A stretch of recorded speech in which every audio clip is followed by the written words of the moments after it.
고린도 지방에 성적인 문란함들이 있었습니다. 그 문란함을 해결할 수 있는 방법으로 우리 바울은 결혼 제도를 말하고 있습니다.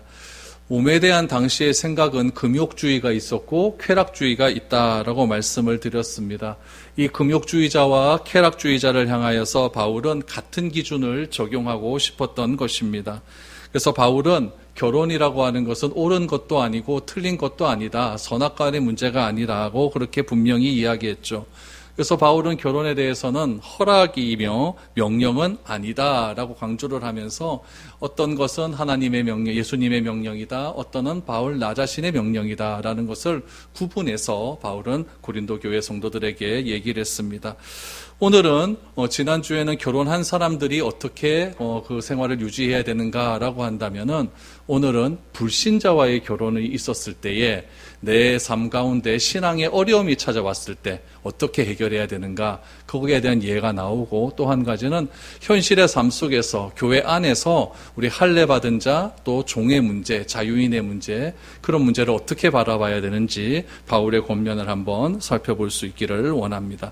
먼저 불신자와 결혼을 했습니다. 결혼을 했는데 굉장히 신앙생활이 그 불신자로 인하여 어렵게 됩니다. 그때 어떻게 해야 되는지를 한번 살펴보기를 원합니다. 12절, 13절입니다. 그 나머지 사람들에게 내가 말하노니 이는 주의 명령이 아니라 만일 어떤 형제에게 믿지 아니하는 아내가 있어 남편과 함께 살기를 좋아하거든 그를 버리지 말며 어떤 여자에게 믿지 아니하는 남편이 있어 아내와 함께 살기를 좋아하거든 그 남편을 버리지 말라, 이렇게 말을 합니다. 불신자와의 결혼은 주님의 명령이 아닌 바울 개인의 사적인 견해임을 분명히 밝히고 있죠. 그래서 12절에 보니까 이는 주의 명령이 아니라라고 이렇게 이야기를 합니다. 바울은 결혼을 그렇게 권하는 그런 사람은 아니었습니다. 그렇기 때문에 바울의 입장은 불신자와의 결혼 그렇게 좋아하지 않습니다. 하지만 오늘도 그렇고 그 당시도 그렇고 여러분 부부가 같이 있는데 부부가 한날 한시에 같이 예수 믿고 같이 구원받고 받은 은혜도 똑같고 그래서 같이 거룩해지고 이런 경우는 잘 없습니다. 다 구원을 받고 또 체험받고 은혜 받는 경우는 다 따로따로 개인적인 일이지 어떤 한 공통적으로 일어나는 일은 아니라는 이야기입니다. 아내가 혼자 예수를 믿어요. 근데 남편은 예수를 믿지 않을 수도 있습니다. 또 그 반대의 경우도 있을 수가 있겠죠. 그런데 불신자와 결혼을 해서 내가 주의를 잘 지키고 또 신앙생활을 하고 자녀들에게도 신앙을 전수하는 거 쉬울까요? 어려울까요? 이거는 쉬운 일이 절대 아닙니다. 그래서 참된 그리스도인이 되기 위해서 그 당시 사람들 중에는 이거 결혼생활 계속 해야 되나, 헤어지는 것이 맞지 않을까, 이렇게 생각하는 사람들이 있었다라는 것이죠. 이런 상황에 대해서 바울은 어떤 견해를 가지고 있을까? 먼저 불신 가정에 있어서 기준이 중요합니다. 남편이 예수를 믿든지 예수를 안 믿든지, 아내가 예수를 믿든지 예수를 안 믿든지 그 기준점은 누구를 잡아야 되냐면은 믿는 사람이 기준이 아니라 믿지 않는 사람이 기준이다라는 것을 바울은 분명히 이야기를 하고 있는 것이죠. 그래서 오늘 본문에도 보니까 신앙이 있는 남편이 기준이 아니라 불신 아내가 기준이다라고 분명히 이야기합니다. 반대로 남편이 믿지 않는다고 한다면은 여러분 기준은 누굴까요? 불신 남편이 기준이다라는 것을 이야기합니다. 그래서 믿지 않는 상대방이, 믿지 않는 아내, 믿지 않는 남편이 같이 살기를 원한다 그러면 같이 살라는 이야기예요. 이게 바울의 견해입니다. 우리는 항상 나 중심으로 생각하잖아요. 내가 예수를 믿는데 저 사람이 예수를 안 믿어. 그러면 그래서 어떻게 해야 되나 갈등도 많이 하는데 오늘 바울의 견해는 무엇이냐면은 믿지 않는 사람을 기준으로 해라라는 거죠. 왜 믿지 않는 사람을 기준으로 할까요? 그 이유가 14절에서 굉장히 명료하게 나와 있습니다. 14절을 보시면 믿지 아니하는 남편이 아내로 말미암아 거룩하게 되고 믿지 아니하는 아내가 남편으로 말미암아 거룩하게 되냐니 그렇지 아니하면 너희 자녀도 깨끗하지 못하리라. 그러나 이제 거룩하니라 라고 말합니다. 믿지 않는 남편이 아내 때문에 거룩해질 수 있다는 이야기예요. 반대로 믿지 않는 아내가 남편 때문에 거룩해질 수도 있다라고 말을 합니다. 그런데 여기서 바울이 무슨 표현을 쓰냐면은 믿지 않는 아내가 믿는 남편 때문에 예수를 믿을 수 있게 된다. 교회에 출석할 수 있게 된다. 이렇게 말하지 않습니다. 거룩하게 된다라고 하는 굉장히 좀 강도가 센 표현을 사용하고 있다는 이야기죠. 여러분 거룩하게 됐다라고 하는 것은 구분되었다, 죄와는 구별되었다라고 하는 그런 표현이 아닙니까? 근데 여러분 우리도 잘 봐서 알지만은 짝가정이 있는데 그 짝가정 중에 뭐 아내 때문에 남편이 예수를 믿게 됐어요. 그러면 그 사람이 당장 거룩해집니까? 그거 아니잖아요. 그러니까 바울이 이렇게 거룩하다라고 하는 강력한 표현을 쓰는 이유는 무엇이냐면은 짝가정 가운데를 배려하는 표현이에요. 그러니까 믿지 않는 남편도 네 믿는 만큼 거룩해질 수 있다라고 하는 배려의 표현이라는 것을 알 수가 있다는 이야기죠. 그래서 불신자들 가운데 늘 이런 감이 있잖아요. 우리 남편, 우리 아내 언제 예수 믿을꼬 이런 불안감이 있지 않습니까? 그래서 바울은 이 불신 가정의 그 상대방에 대한 배려하는 입장에서 바울은 거룩해질 수 있다, 거룩하게 되었다라고 그렇게 이야기를 하고 있습니다. 이렇게 이야기하는 것 16절 보십시오. 아내 된 자여 내가 남편을 구원할지 어찌 알 수 있으며 남편 된 자여 내가 내 아내를 구원할지 어찌 알 수리요. 여러분 구원에 대해서는 아무도 알지 못한다는 이야기예요.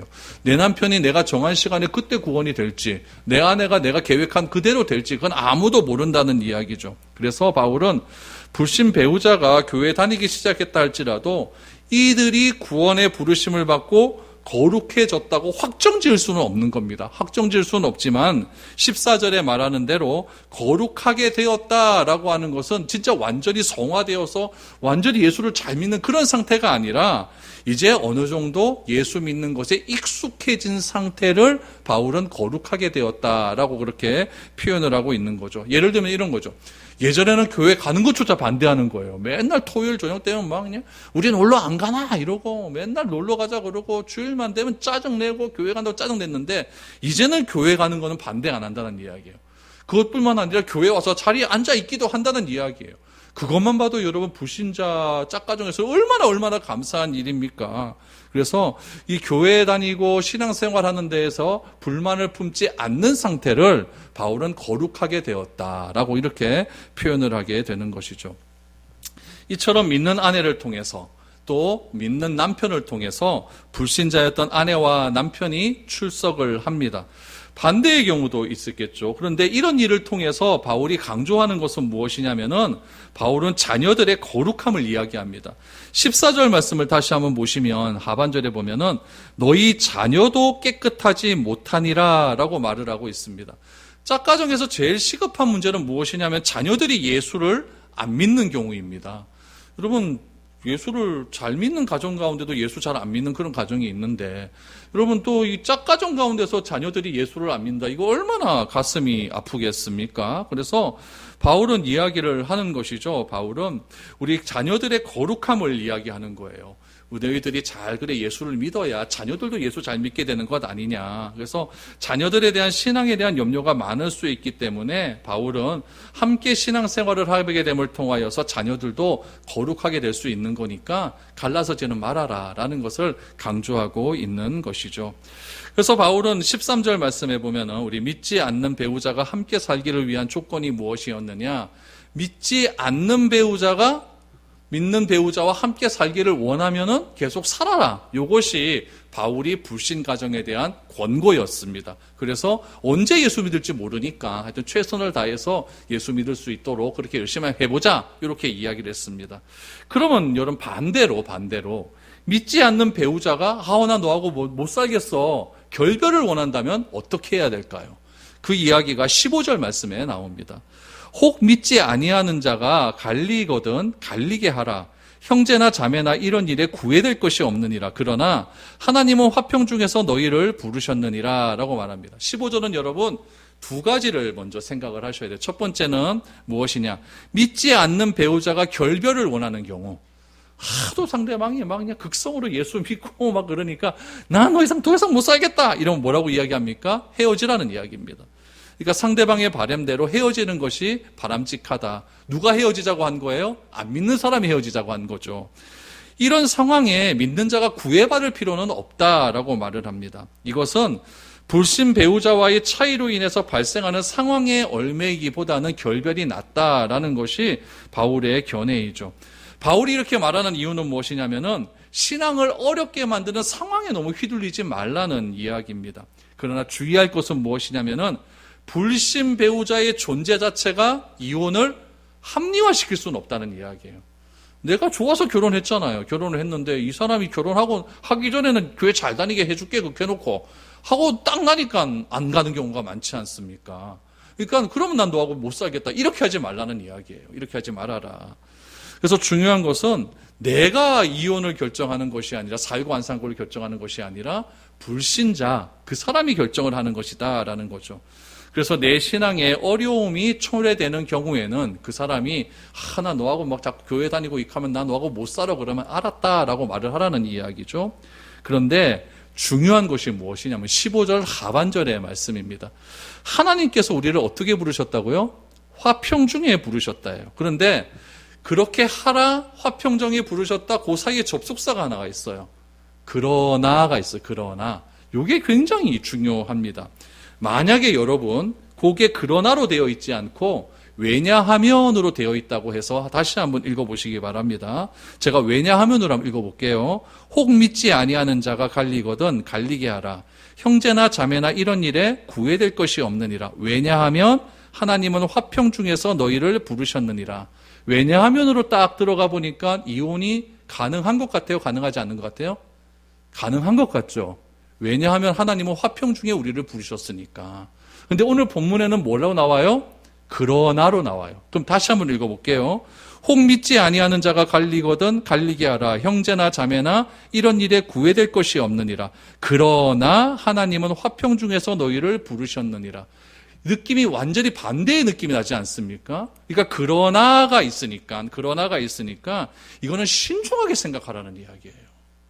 왜냐하면 그러니까 하나님은 화평을 원하시는 하나님이시니까 결혼 이건 갈라줘도 된다 이런 느낌이 들잖아요. 근데 그러나 그래 버리니까 하나님은 갈라지는 것을 원하지 않는다라고 하는 그런 것들을 이야기하고 있는 것이죠. 그래서 그러나 하나님께서 우리를 화평 중에 부르셨다고 한다면 자꾸 이혼하자고 하는데 그러나 하나님께서 화평 중에 우리를 부르셨기 때문에 그래서 어떻게 해서든지 불신 배우자를 구원시키려고 하는 노력이 우리 가운데 필요하다. 왜냐하면은 그 사람이 구원을 받아야지만 우리가 화평하게 가정이 화평하게 이루어질 수 있기 때문이다라는 것이 바울의 견해인 것이죠. 그런 의미에서 16절을 다시 보시면 아내 된 자여 내가 남편을 구원할지 어찌 알 수 있으며 남편 된 자여 내가 내 아내를 구원할지 어찌 알 수 있으리요.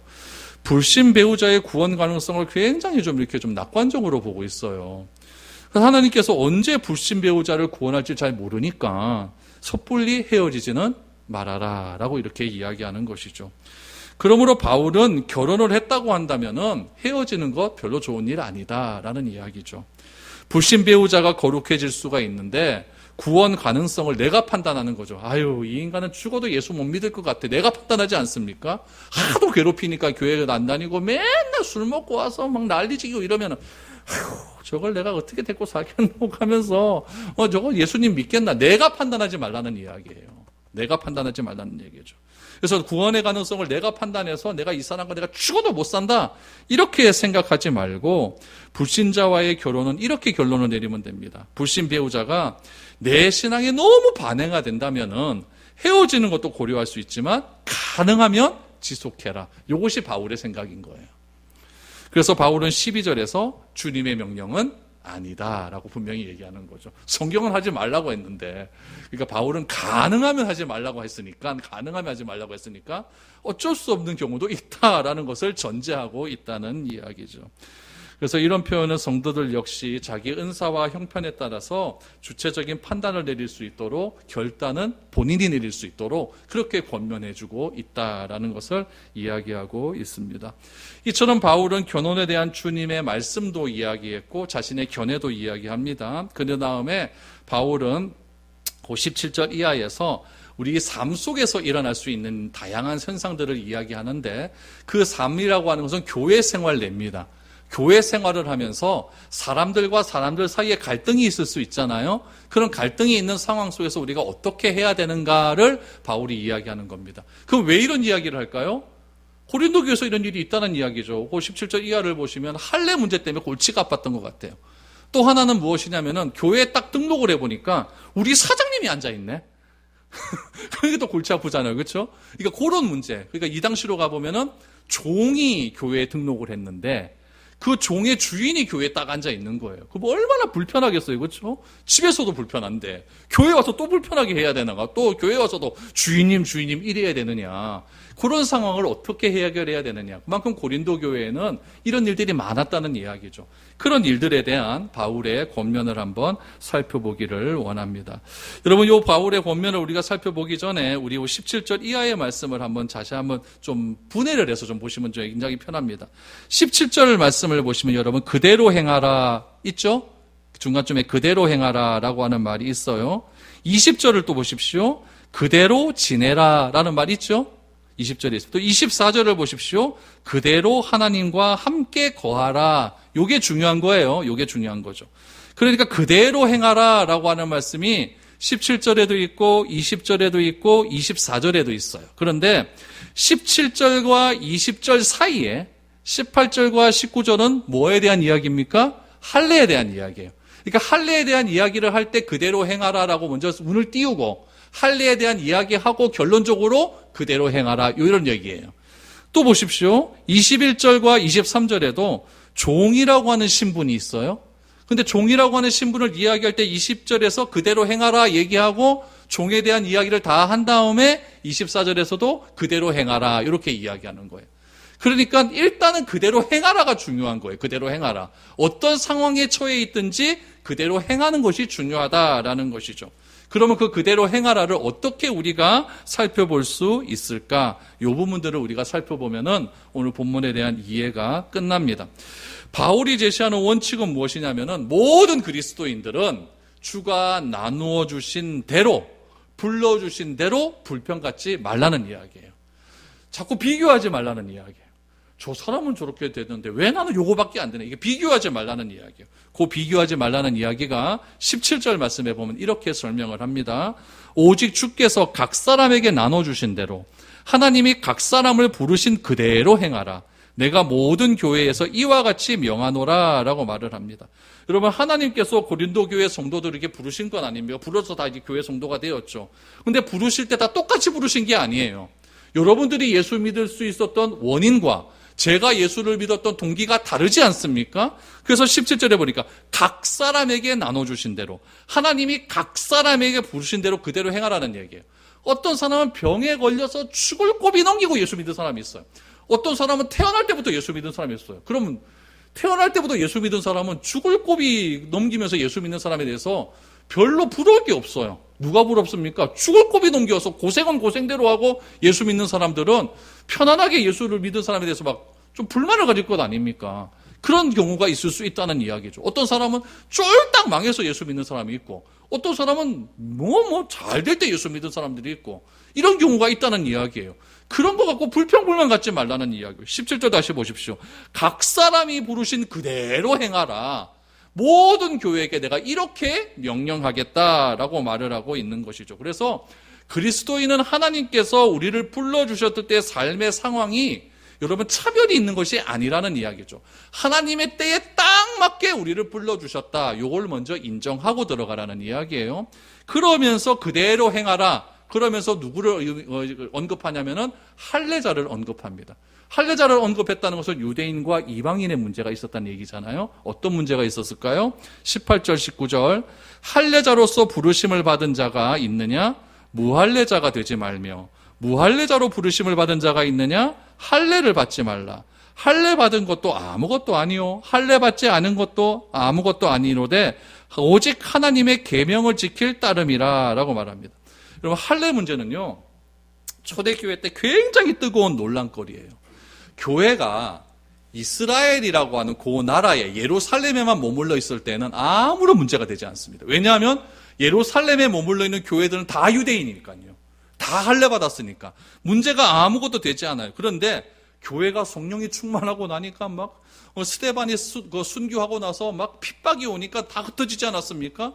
그래서 빌립이 사마리아로 가고 바울 막 안디옥으로 가고 막 이런 일이 일어나니까 여러분 사마리아, 안디옥 이런 땅은 이방인 땅이잖아요.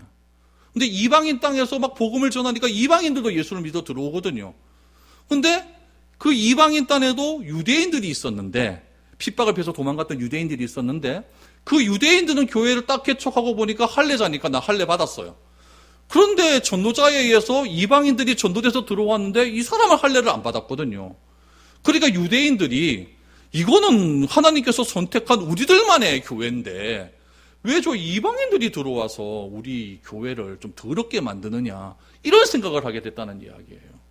그래서 그 당시에 유대인들은 이방인들 보고 예수 믿고 구원받았어. 그거 오케이, 좋다 이거야. 그러나 또 하나 구원이 필요한데 뭐가 필요하다? 할례가 필요하다. 이걸 강조한 거예요.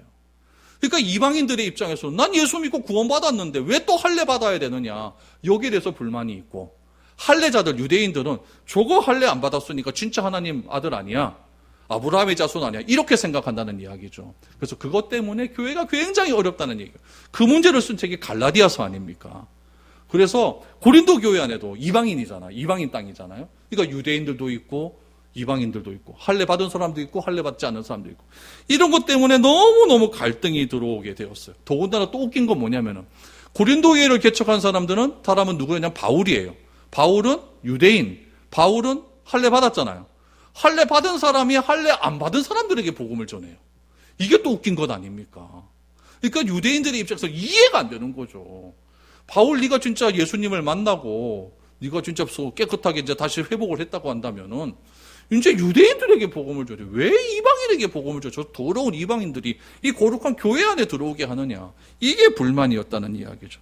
그래서 바울은 복잡한 상황을 깔끔하게 정리해 줍니다. 첫 번째, 종교 의식으로서 할례 아무런 의미 없다 이거예요. 할례는 그냥 유대인이다, 요거 외에는 아무것도 없다는 이야기죠. 그러므로 할례를 받았다라고 하는 것은 교회를 이루는 것에 아무런 문제가 되지 않는다라고 이야기하고 있습니다. 할례는 여러분 단순히 유대인이라고 하는 표시지 그 유대인이기 때문에 교회의 구성원이다, 이건 아니라는 이야기예요. 그래서 하나님의 교회를 이루는 유일한 조건은 할례가 아니라 제일 밑에 나오죠. 하나님의 계명을 지키는 것이다. 믿음이 중요하다. 이것을 바울은 강조하고 있는 것이죠. 그래서 할례를 받은 자는 할례 받지 않은 자 판단하지 말고, 할례 받지 않았다고 해서 내가 할례 받아야겠다 이런 생각하지 말고, 예수님 하나님 말씀 우리 잘 지켜 행하자, 이것이 중요하다. 그래서 있는 그대로 행하라, 이렇게 결론을 내립니다. 두 번째, 신분과 관련된 문제입니다. 신분과 관련된 문제. 예수를 믿었어요. 교회에 들어왔어요. 그런데 교회에 들어왔는데 종들이 있는 거예요. 종들이. 자유인이, 여러분, 자유인이라는 것은 종의 주인입니다. 내 마음대로 할 수 있는 사람. 자유인이 종이 되는 경우는 있을까요, 없을까요? 내가 미쳤다고 종이 됩니까? 그런 경우는 없어요. 바울은 회심할 때 종이었던 사람을 이야기하는 거예요. 그러니까 종에게 복음을 전했는데 종이 내가 예수님을 믿겠습니다 라고 말을 하지 않습니까? 그럼 그때 회심이 된 거잖아요. 그러니까 종이었던 사람한테 이야기를 하는 거예요. 자유인이 종이 되는 법은 없으니까 종이었던 사람들에게 이야기를 하는 거죠. 교회에 딱 등록을 했는데 교회에 자기 주인이 딱 앉아 있는 거예요.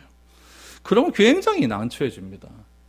집에서도 사장님 이래야 되는데 교회 와서도 사장님 이러면 얼마나 난처하겠습니까? 교회에 등록했는데 여러분 내 직장 상사가 있다, 이것처럼 불편한 게 없습니다. 그러나 바울은 사회 속에서의 신분을 교회로 그대로 가지고 오지 말라고 이야기합니다. 교회는 그런 곳이 아니라는 이야기예요.